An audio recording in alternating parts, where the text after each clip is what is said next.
Assalomu alaykum YouTube'imiz obunachilari. Mana biz Namangan viloyati 3 tumaniga 15 kilovatli quyosh paneli stansiyasini o'rnatib berdik. Hozir havoyimiz bulutli. U ish jarayonida quyosh panellarimiz ikki tomonlama Jinko brend ostiga tegishli quyosh panellari.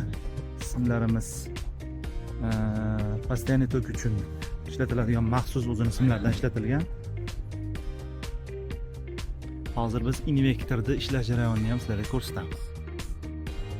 Mana hozir invertorlarimiz ishlash jarayonlari shu bulutli havoyimizda 4 kW 3899 84 kW nagruska bilan ishlayapmiz. Kuchlanish xavfligi uchun xonadon egalariga stabilizator o'rnatib berdik. Juda ham toklari past ekan.